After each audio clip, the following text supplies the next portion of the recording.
Short duration discussion. Notices have been received from the following members to raise a discussion.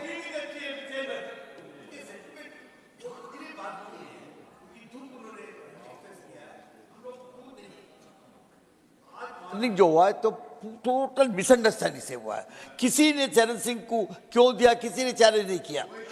धन्यवाद। अब इस विषय में बहस नहीं, इसको माननीय सर भाई अपॉलॉजी कर, भाई अपॉलॉजी। माननीय चेयरमैन ने अपनी वेदना प्रकट की है, पूरा सदन उनके साथ है, हमें इस पर बात करनी चाहिए। नहीं, बिल्कुल नहीं। फिर पुनः वही आचरण। Now honourable chairman has called for short duration discussion. Nothing is going on record mister Keshav, doctor Keshav. Notices have been received from the following members to raise a discussion on Shri Ram मंदिर की ऐतिहासिक निर्माण और प्राण प्रतिष्ठा, historic construction of Shri Ram temple and प्राण प्रतिष्ठा, श्री राम मंदिर के ऐतिहासिक निर्माण और प्राण प्रतिष्ठा, डॉक्टर सुधांशु त्रिवेदी, डॉक्टर के लक्ष्मण, श्री राकेश सिन्हा। डॉक्टर सुधांशु त्रिवेदी।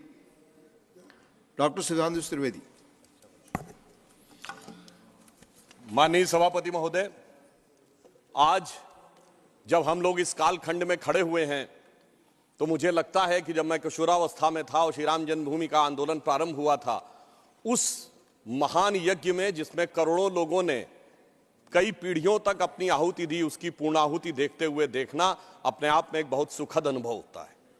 और यह काल इसलिए भी अधिक महत्वपूर्ण है कि यह भारत के अमृत काल का ही कालखंड नहीं है, बल्कि श्री राम मंदिर के माध्यम से शताब्दियों से सोई हुई भारत की चेतना के पुनः उठकर अग्रसर होने और विश्व को नया संदेश देने का एक संधिकाल भी है।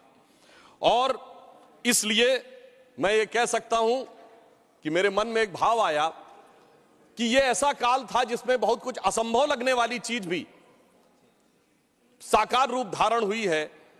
तो मेरे मन में यह भाव आया कि मानो अक्षर सभी पलट गए भारत के भाल के, साकार हुआ स्वप्न हर बला को टाल के, नए क्षितिज उभर रहे हैं अमृत काल के और दिव्य दर्शन हो रहे हैं श्री राम लाल के।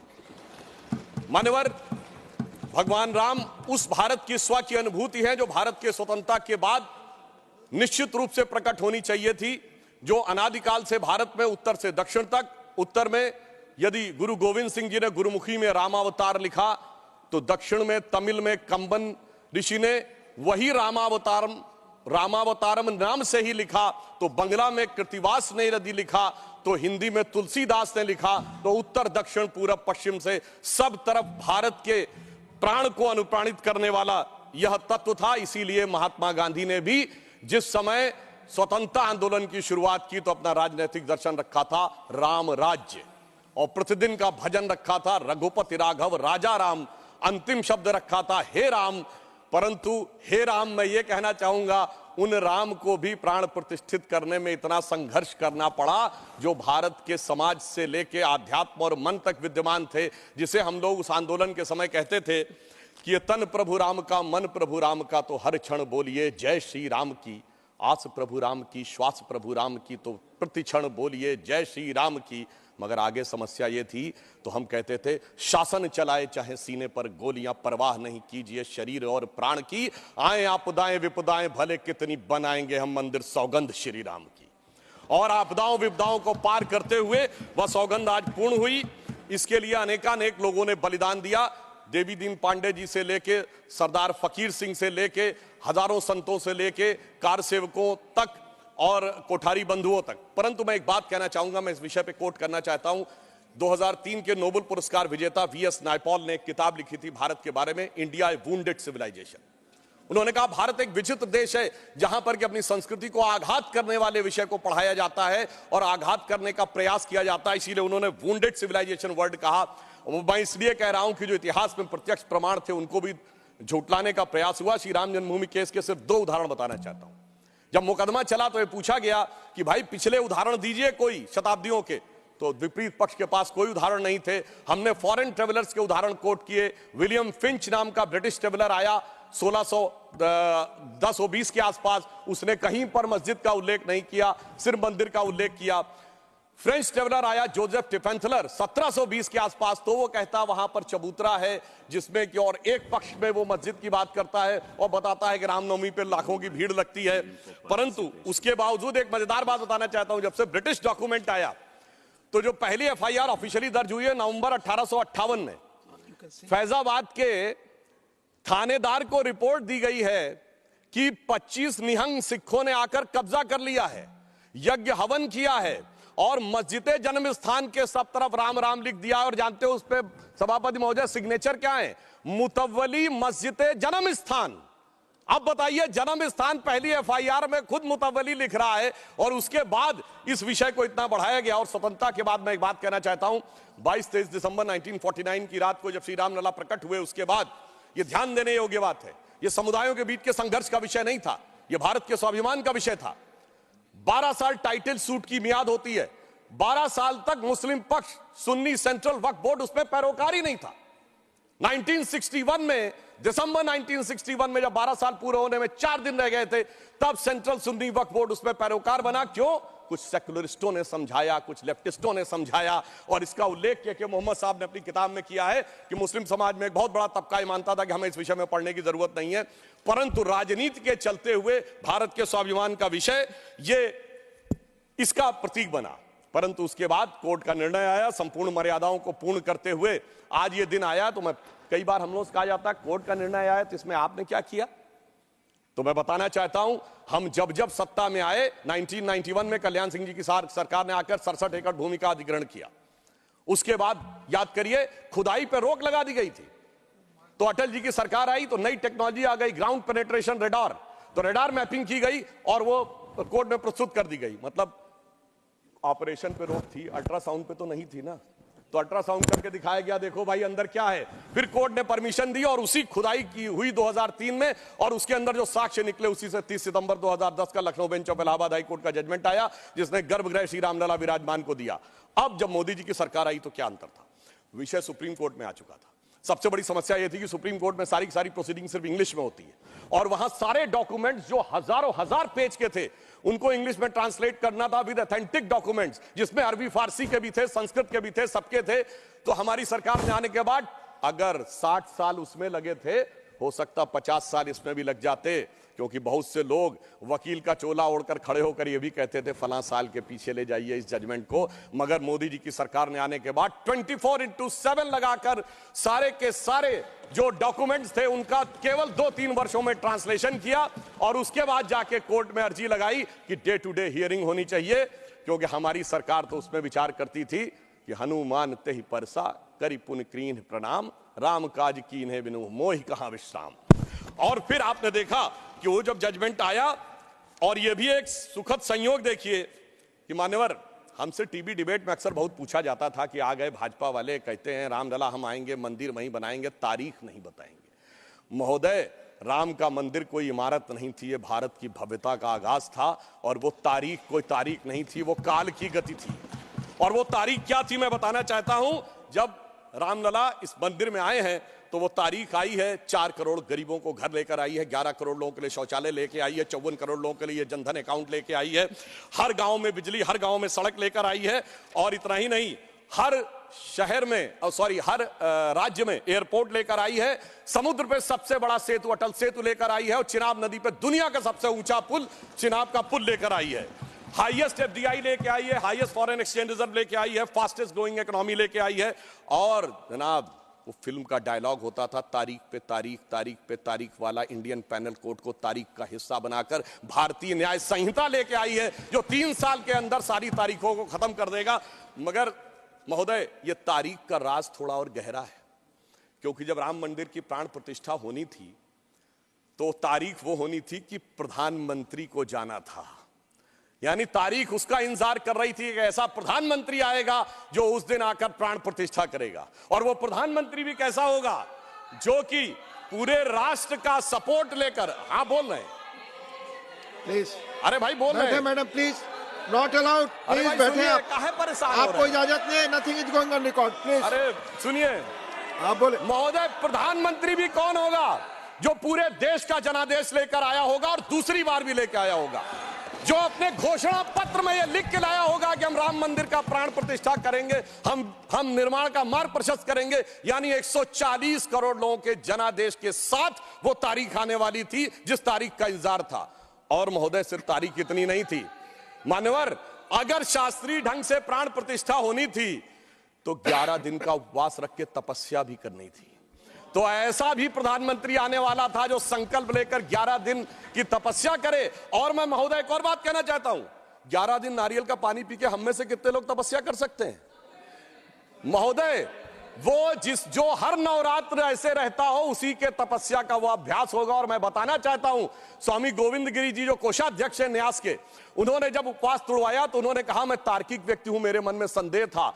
तो जब इनकी माताजी जीवित थी तो मैंने उनसे पूछा था, तो उन्होंने कहा 40 वर्षों से अभ्यास है ये उपवास रखने का, इसलिए 11 दिन शासकीय कार्य रखते हुए भी वो उपवास कर पाए। ऐसे व्यक्ति की प्रतीक्षा थी तारीख को।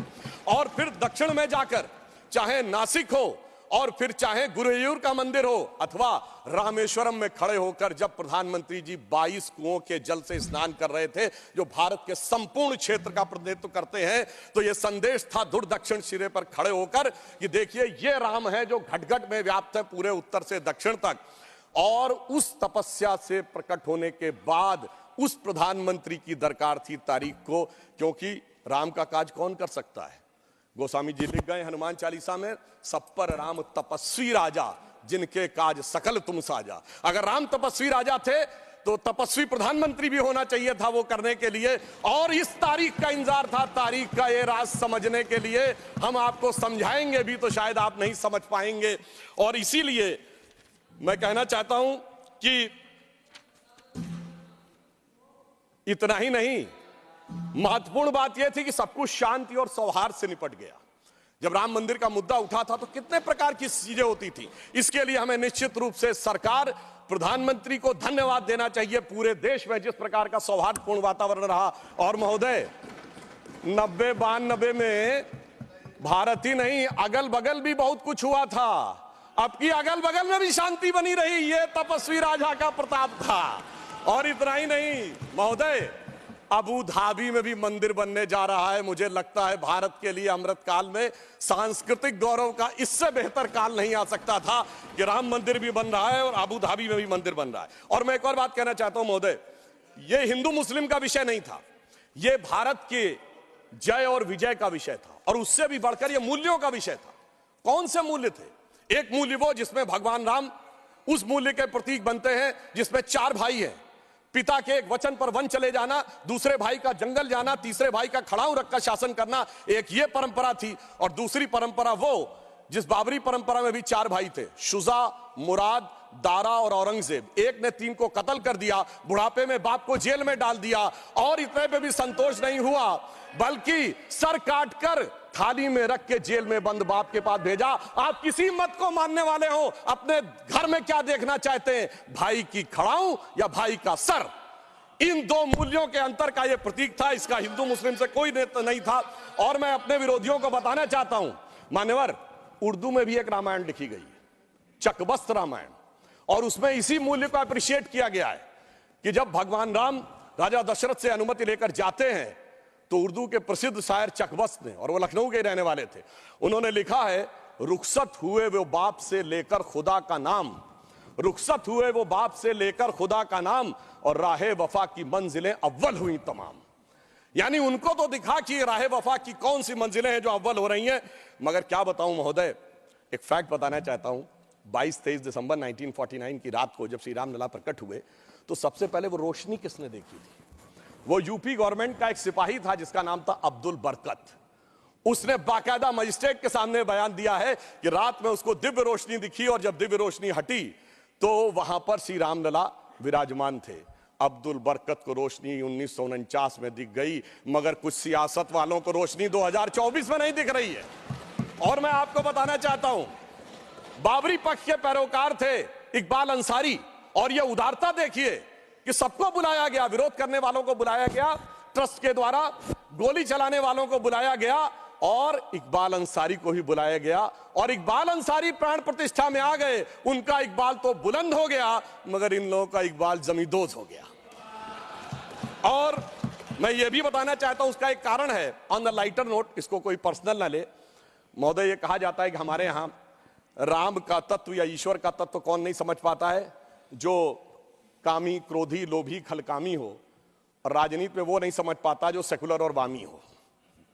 अब मैं ये बताना चाहता हूं महोदय कि जो लोग कहते हैं भगवान राम ने अपने जीवन में ये मंदिर किस चीज का प्रतीक है, कई लोग एक आध कोई शब्द लेकर बगैर पढ़े हुए, बगैर उस भाषा को जाने हुए अपनी बात कहने लगते हैं।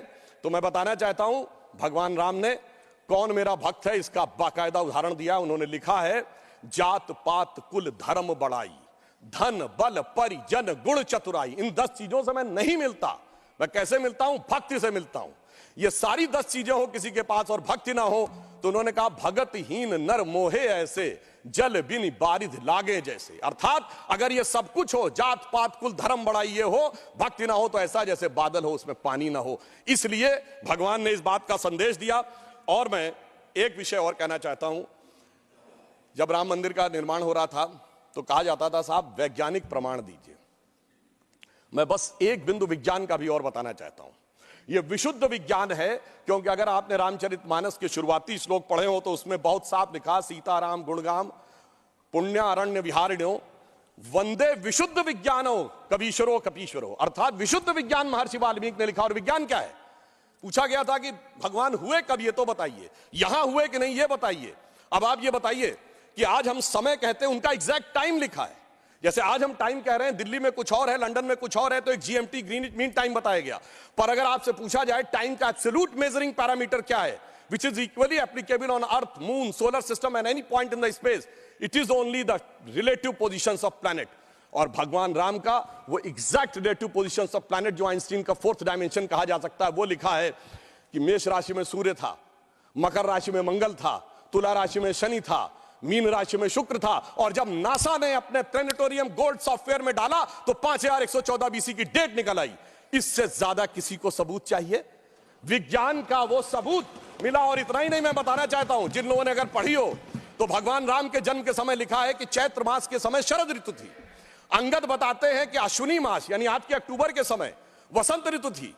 और इतना ही नहीं, कहा गया जब किष्किंधा से भगवान निकलते हैं तो धूमकेतु टकराया था मूल नक्षत्र से। और जब एस्ट्रोनॉमर्स ने इसकी गणना की तो वो ठीक डबल हो जाता है, 14,000 साल पीछे आता है। इसका मतलब प्रमाण देखने हैं तो प्रमाण जमीन के नीचे से भी निकले, शाही फरमानों से भी निकले और आसमान से भी निकले। समस्त मर्यादाओं को पूर्ण करते हुए हमारे ये इस विषय के ऊपर आए। और मैं एक बात और कह दूं, कभी कहा जाता था महर्षि वाल्मीकि ने तो रामायण भगवान राम के पैदा होने से पहले लिख दी थी, और कहा जाता है भविष्य में जाके लिख दी। कहा जाता है गप है, बकवास है, कैसे हो सकता है। महाभारत कहा जाता है वेद व्यास ने भूतकाल में जाके लिखी, वैशंपायन के समय। अरे ऐसा कैसे हो सकता है? मैं पूछना चाहता हूं, 1916 में आइंस्टीन की थ्योरी ऑफ रिलेटिविटी देने के बाद अब time travel forward, time travel backward बकवास है क्या? अगर किसी ने साइंस नहीं पढ़ी है तो उसे समझना चाहिए। मगर मैं ये नहीं कहना चाहता हूं इसको कह के, मैं कहना चाहता हूं हमारे ऋषि त्रिकालदर्शी थे और ये टाइम ट्रेवल तो बहुत छोटी बात थी जो अब धीरे धीरे लोगों को समझ में आ रही है। और मैं एक विषय और कहना चाहता हूं, हम सब ने भगवान राम के मंदिर तो देखा, वहां पर दूसरा सबसे बड़ा मंदिर कौन सा? हनुमानगढ़ी का। आपने हनुमान जी के सैकड़ों हजारों मंदिर देखे होंगे इस देश में, लवकुश का मंदिर देखा है कभी? नहीं। हमारे यहां पुत्र का महत्व नहीं है, शिष्य का महत्व है, भक्त का महत्व है। हमारे यहां बायोलॉजिकल सक्सेशन का महत्व नहीं है, स्पिरिचुअल सक्सेशन का महत्व है। इसीलिए द्रोणाचार्य के बेटे का स्थान ऊंचा नहीं है, शिष्य का स्थान ऊंचा है। इसीलिए हम हर जगह गुरु शिष्य परंपरा की बात करते हैं, पिता पुत्र परंपरा नहीं होती। भगवान राम का चरित्र इस बात का उदाहरण देता है कि हर जगह आपको हनुमान जी के मंदिर मिलेंगे, वो भी राम से ज्यादा मिलेंगे। और मैं अंत में यह कहना चाहता हूं महोदय, एक बार एक डिबेट में वो कहने लगे कि भाई you are talking about the Ram temple, how does Ram temple fits in the 21st century emerging India who aspires to become a technologically advanced and become the economic superpower with the youngest population, where does Ram Mandir fits in that? मैंने कहा सुनिए महोदय, हम 21वीं सदी में भारत को सिर्फ इकोनॉमिक, इंटेलेक्चुअल या मिलिट्री सुपर पावर नहीं बनाना चाहते, हम वर्ल्ड लीडर बनाना चाहते हैं। और जब वर्ल्ड लीडर बनाना चाहते हैं तो it should symbolise the certain set of values which will inspire the world. और अगर सारे श्रेष्ठतम मानवीय मूल्यों का प्रतीक कोई एक होगा तो वो भगवान राम का मंदिर होगा, जो विश्व के सबसे श्रेष्ठतम मानवीय मूल्यों का प्रतीक होगा। कैसे? मैं आधुनिक जियोपॉलिटिक्स से बताना चाहता हूं। आज कोई एक देश किसी पर अटैक कर रहा है, रशिया यूक्रेन की लड़ाई चल रही है, चाइना का ताइवान के साथ प्रॉब्लम चल रहा है, इराक और उसका चला। क्या है डिप्लोमेसी में? नंबर 1 एनेक्सेशन, दूसरे देश को मिला लो। दूसरा है सब्जुगेशन, वहां अपना डिप्यूटी अपॉइंट कर दो। और तीसरा है डोमिनेशन, उसके साथ संधि साइन कर लो। भगवान राम ने क्या लंका को जीतने के बाद एनेक्सेशन किया? नहीं। क्या वहां पर कोई अपना डिप्यूटी बैठाया यानी सब्जुगेशन किया? नहीं। कोई ट्रीटी साइन कराई, डोमिनेशन किया? नहीं। तो मैं कह सकता हूं आज के जियोपॉलिटिक्स वर्ल्ड में जब क्लैश ऑफ सिविलाइजेशन कहा जाता है तो उसका प्रतीक वो राम मंदिर दिखेगा जो पूरी दुनिया को बताएगा कि पीसफुल को एग्जिस्टेंस कैसे हो सकता है बगैर एक दूसरे से लड़े हुए। इसलिए मैं कह सकता हूं 21वीं सदी का महान भारत बगैर राम मंदिर के संभव ही नहीं है। और अंत में मैं सिर्फ ये कहना चाहता हूं, ये एक नया इतिहास बना है और ये हमारी सरकार और माननीय प्रधानमंत्री जी की उस दृढ़ इच्छा शक्ति का प्रतीक है जिसके लिए कहा जाता था अरे 370 कभी हटेगी नहीं, राम मंदिर कभी बन ही नहीं सकता। मगर ये वो लोग कहते हैं जो फूलों के हार पहनते हैं। हमारे प्रधानमंत्री जी अंगारों के हार पहनते हैं और जो अंगारों के हार पहनते हैं वो इतिहास को बदलने में निश्चित रूप से सफल होते हैं।